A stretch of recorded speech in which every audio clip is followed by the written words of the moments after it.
Hi friends, இது வந்து Monday ஆஃப்டர்நூனுக்கான video தான். இன்றைக்கி மதியம் வந்து சுரைக்காய் பொரியல் தான் செய்ய போகிறேன். பாட்டில் கார்ட் இது வந்து கூட்டாகவும் செய்யலாம், பொரியல், சாம்பார் இது இந்த மாதிரி இந்த மெத்தட்லேயும் செஞ்சுக்கலாம். இதை வந்து அவ்வளோ விரும்பி சாப்பிட மாட்டாங்க. எனக்கு தெரிஞ்சு வந்து எனக்குமே பிடிக்காது ஃபஸ்ட்டு இந்த காய் செய்யும் போது, சாம்பார்லலாம் போடும்போது. ஆனால் வந்து இந்த பொரியல் செஞ்சு சாப்பிட்டா நமக்கு இந்த காயினே தெரியாது, ரொம்ப டேஸ்ட்டாக இருக்கும். ஸோ இந்த மெத்தடில் வேணால் ட்ரை பண்ணி குழந்தைங்களுக்கும் கொடுத்து பாருங்கள், ரொம்ப விரும்பி சாப்பிடுவாங்க. இது எப்படின்னா, ஃபஸ்ட்டு வந்து ஆயில் ஒரு 2 டீஸ்பூன் ஊற்றிக்கோங்க. அதில் கடுகு, சீரகம், உளுத்தம்பருப்பு, அதுக்கப்புறம் கருவேப்பிலை இது போட்டு தாளிப்பு ரெடி பண்ணிக்கிறேன். அதுக்கப்புறம் பச்சை மிளகா, வேறு எதுவுமே நம்ம காரத்துக்கு ஆட் பண்ண போகிறதில்ல. அதனால் பச்சை மிளகா மட்டும் 2 பச்சை மிளகா ஆட் பண்ணிக்கிறேன். உங்கள் காரத்துக்கு ஏற்ப நீங்கள் சேர்த்துக்கோங்க. அப்புறம் வந்து சுரைக்காயை வந்து நல்லா அந்த மேலே இருக்கிற தோலெல்லாம் சீவிட்டு குட்டி குட்டியாக கட் பண்ணிக்கோங்க. ஏன்னா பெருசாக கட் பண்ணிங்கன்னா வேகிறதுக்கு கொஞ்சம் டைம் எடுக்கும்.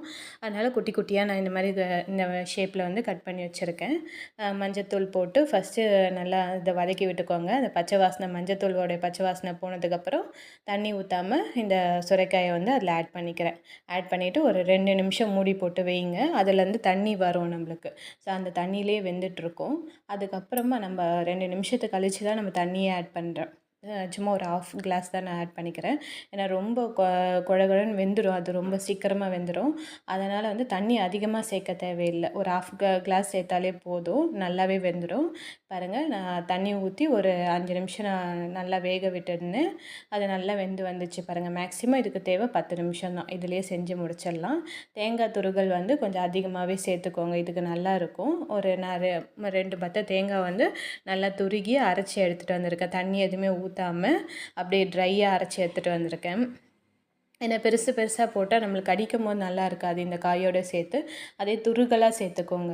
இந்த மாதிரி வந்து துருகலாக சேர்த்துட்டு அதை போட்டு மிக்ஸ் பண்ணி விட்டுட்டு இறக்கிடுங்க, அவ்வளோதான். ஏன்னா வந்து இது ரொம்ப ஈஸியான மெத்தடு. இந்த காயை பார்க்கும்போதே இதை செய்யணுமா அப்படின்ற மாதிரி தோணும். பட் இந்த மெத்தடை பார்த்து நீங்கள் செஞ்சீங்கன்னா ரொம்ப ஈஸியாகவே இருக்கும். அதுலேயே கூட்டு செஞ்சிங்கனாலும் நல்லாயிருக்கும். கூட்டுமே ஒரு 5-10 நிமிஷத்தில் செஞ்சிடலாம். நம்ம பருப்பு போட்டு செஞ்சிடலாம். அதுவும் நான் வீடியோவில் போடுறேன். இன்றைக்கி வந்து ஒரு சுரைக்காயை அறுத்து சாம்பாரில் கொஞ்சம் போட்டிருக்கேன். அதுக்கப்புறமேட்டு பொரியலுக்கும் கொஞ்சம், ஏன்னா 2 பேருக்குன்றதுனால அது வந்து ரொம்ப அதிகமாகவே இருக்கும் ஒரு காய் அறுத்தாலே. சரி, இதே மாதிரி ஒரு 4-5 பேர் இருக்கிற மாதிரி இருந்தால் அந்த ஒரு காய் கரெக்டாக இருக்கும். பொரியலுக்கு ஃபுல்லாகவே நம்ம அதை போட்டு செஞ்சிடலாம். பாருங்கள் எப்படி இருக்குது பாருங்கள், நல்லா உதிரி உதிரியாக வந்துடும். நல்லா ட்ரையாக இருக்கிறது வந்து தேங்காய் போட நல்லா கொஞ்சம் ஒரு மாதிரி தண்ணியோடு இருக்கிறது தேங்காய் போட்டதுக்கப்புறம் நல்லா உதிரி உதிரியாக வந்துடும். அவ்வளோதான், நல்லா டேஸ்ட்டாக இருக்கும். செஞ்சு பாருங்கள். அதுக்கப்புறம் இந்த காயை திரும்ப திரும்ப செய்ய ஆரம்பிங்க.